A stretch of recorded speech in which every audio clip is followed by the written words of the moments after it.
What's going on, guys? Welcome to another episode of, well, my YouTube channel. So today is Tuesday. I'm flying out to Sweden on Friday to compete in the Winter Grip Wars on Saturday in the town of Molkom in Sweden, I think, which is close to Karlstad. But I'm not too great with the geography of Sweden. I've never been there, but I'm really excited. I'm actually getting really excited right now. It's going to be a lot of fun. Great athletes, like 60 athletes coming there. But I did my heaviest grip sessions last Saturday, and did 100.7 kilogram rolling thunder, as well as many other exercises. Held the 50 kilogram rogue animal hold for 13 seconds and stuff, so it's getting better, everything's getting better. But now it's just sort of a deload, easy, just getting blood flow through the grip to my core. Can maybe do a few front grip deadlifts, just 120, 40 kilograms or something. But I'm looking forward to it. I was just going over the events, Probably the event I think I'm looking the most forward to is the farmer's hold, 150 kilograms, because you can choose. I don't think, unless you're an okay strongman, you're not going to be able to pick up a 150 kilogram farmer. At least I don't think so. I had trouble with that, and I had to be decently strong to be able to do that. But I don't know if there's any exclusive just grip guys coming to do this competition, but it's going to be fun, and hope my strength can help me, and my giant hands can help me get some points in this, and just mostly go and have fun. I have no idea where I'm gonna place. I don't know the athletes, I don't know their grip. I know some of the athletes, they're big names that are coming there, but I just don't know how their grip is. Not many of them, so yeah. So let's go ahead and do some core activation, and then we'll move on to getting some blood flow in the forearms. Ja, jag har lust.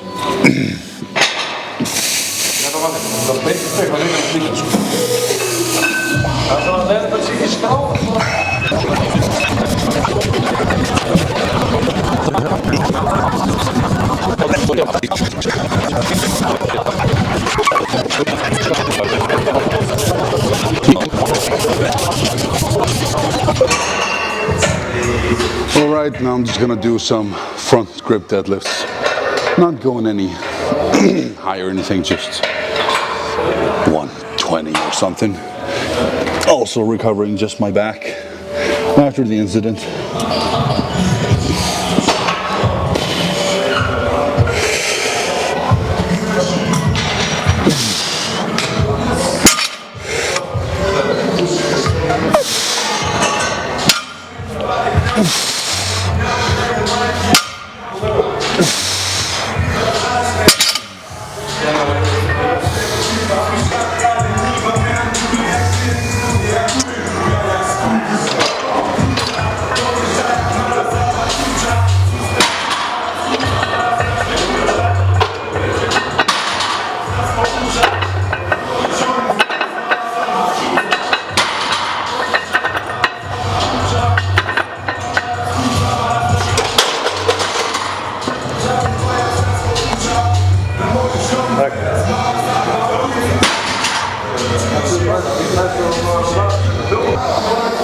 $120 kilograms.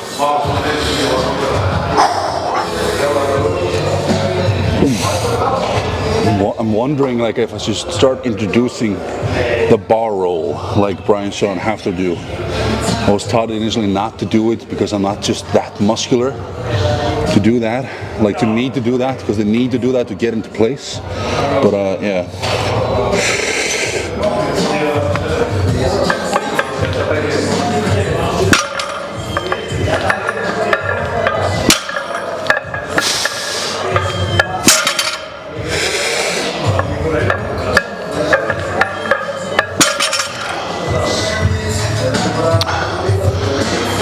If I were to say where my back is on a percentage scale, I would say I'm about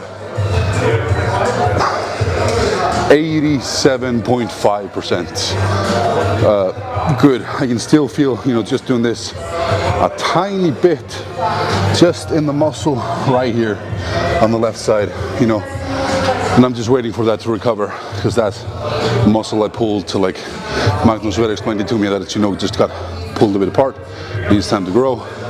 A lot of inflammation around that, which causes the crookedness, the crooked hip, and the swelling on the nerves, and that leads down the leg to the nerves leading down the leg, which makes rising this leg was very difficult a few days after it happened. And walking at work, I had to take very small strides. It was just but feeling much better now. But I think it's just great to get blood flow. I think I might just do this weight. Just 120 for 5 reps, 2-3 sets. It's just nice.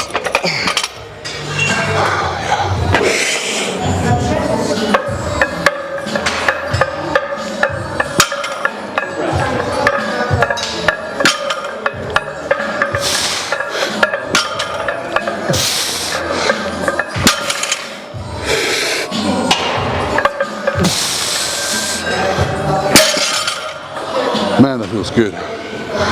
Haven't deadlifted since the incident, so this feels very nice. Duży dobre. Muy bueno. Very good. Muy gott. All right, next thing I'm going to do is just a little bit of some wrist curls with an easy bar. Just like this. Right. 2, 4,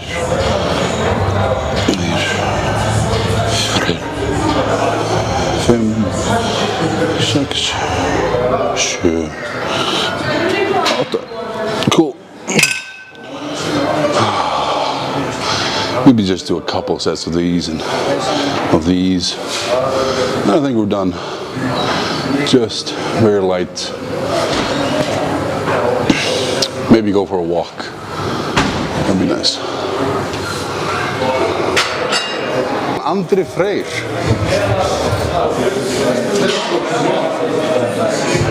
Hey guys, hope you like and subscribe and watch Theatre More TV. Yes, God's words.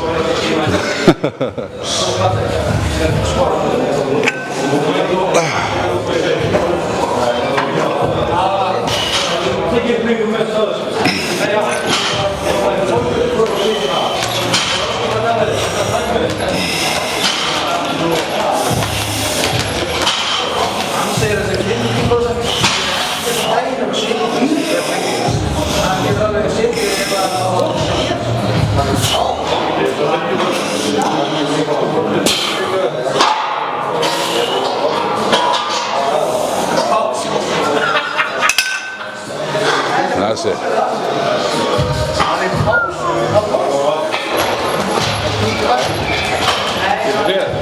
Nej. Görs väl. Ja.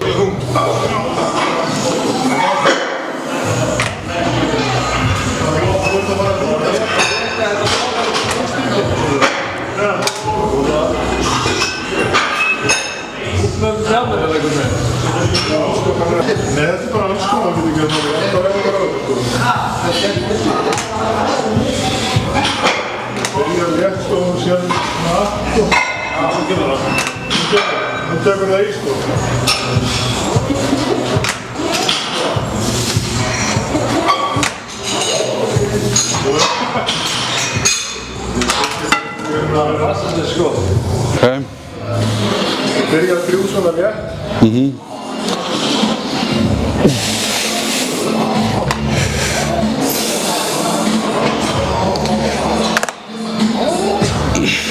Verður það niður? Svo þykist það. Vad, det tog man ner? Já, svo tóra líka niður. Það ballast. Komið ekki. Nei, það er 5, 8. Ballast. Það er 5, 6. 7.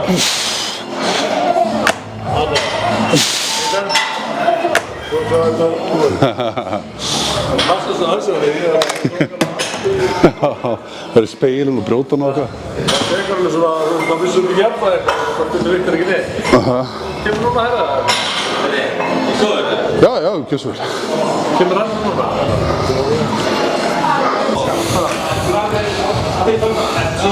Sýum við næsta. Sjöfur ekki. Þetta er ótrúlega þungt.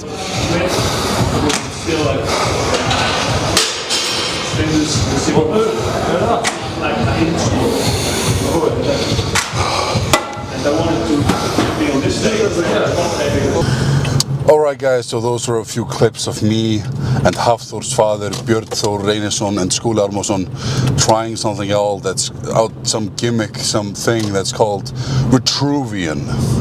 It feels like, you know, just the companies are competing to have the most cool sounding name.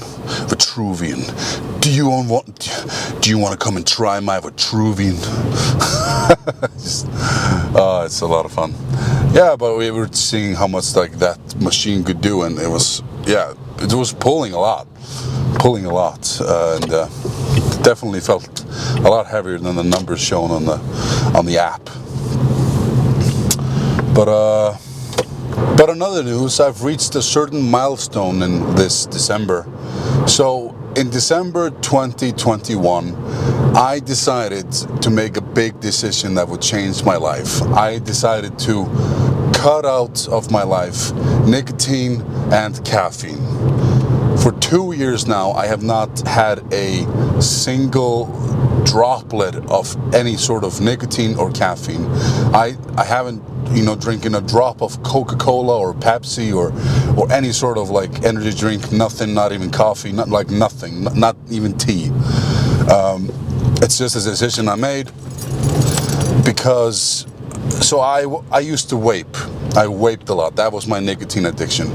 And if I was not eating, sleeping, or working out, I was vaping. And you know, I would go out every hour at work to go out and vape and to get my fix. And I was just a slave to this pen, this salt nicotine pen. And you know, spend so much money monthly. I think probably, you know, I don't know how much, 15,000 a month, you know, just on liquids for this thing. And yeah. But it's actually funny, the reason I started quitting was because of a girl I was seeing at that time. She thought it wasn't nice that I vaped and like looked down upon it and like wanted me to quit, and I was just like, okay, man, I really like this girl, so I'm gonna try to quit.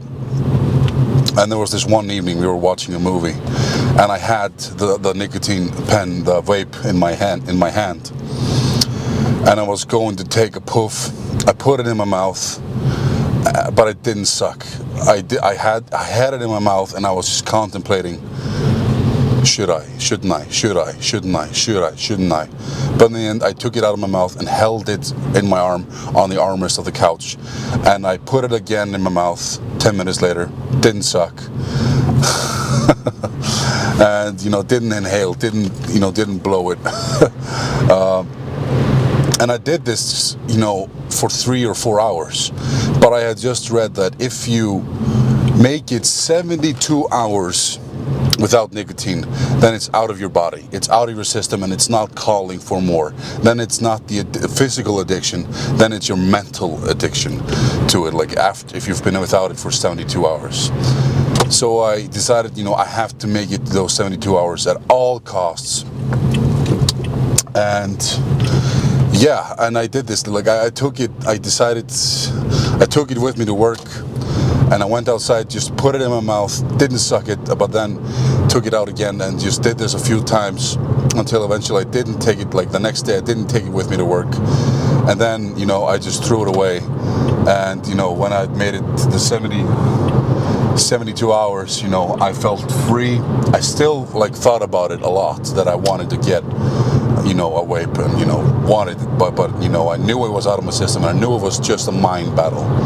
And the reason why I cut caffeine as well out was because it held hand in hand. The first thing I did every morning was I would sit on the couch have a cup of coffee with some cream, and then I would just have the coffee cup in one hand and the vape in the other, and I would just be sipping coffee, taking a blow of vape, taking a hit of vape, and then just doing that, just sipping, like sipping coffee, vape, sipping coffee, vape, sipping coffee, vape before, until I finished that cup of coffee, And it was just such a, I just remember feeling like a slave, and I felt so impure. Impure would be the best word, I think, to describe how I felt at that time. I just felt contaminated by these chemicals. I always had to have a cup of coffee or an energy drink if I was tired, just relying on these fake things to get me through the day, and it just felt terrible. In retrospect, it felt terrible. It felt fantastic at the time. It was the only way to feel nice, almost, But yeah, I can honestly say, after removing all of that and taking the decision to remove caffeine and nicotine, I feel this intense, just incredible sense of freedom.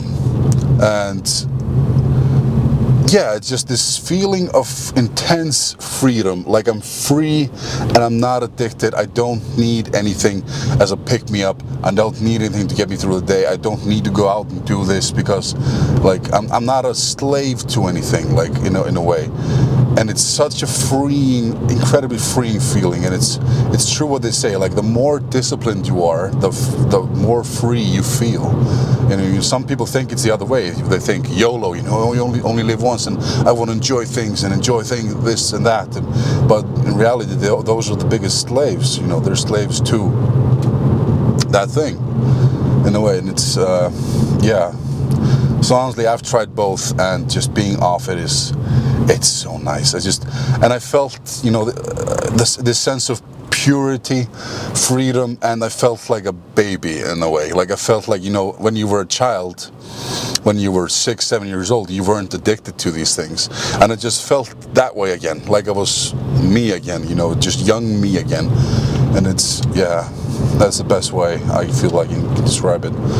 And now it's been 2 years. 2 years, not a droplet of caffeine or nicotine, nothing, not at all. And because I had, quit vaping a few times, 6 times before, but I always fell, I always, got one hit of vape from a guy at a party, and then I was just addicted again, and I went to the store and bought myself a new one. And it was just this chain, this circle, this, circle of, just this, circle of, stopping for 6 months, then falling, stopping for a year, 2 years, then falling again, because, I didn't I'm an all-in guy or not. I need to be all in, or I can't half-ass anything. And I started thinking about it recently, the way why Batman doesn't kill people. Batman doesn't kill people because he knows if he did it once, he would never stop. And that's how I am. If I got one hit of vape, if I had one Coca-Cola, if I had one Pepsi Max or one cup of coffee, I wouldn't stop. That's I would just continue. I have addiction runs deep in my family, and it's just something that I'm very aware of. And a lot of people make this mistake. They can't handle being all in or all out. They feel like they're cutting something important out of their lives, when they're not. So, yeah. So by all means, I recommend it if you're contemplating this, to quit both caffeine and nicotine.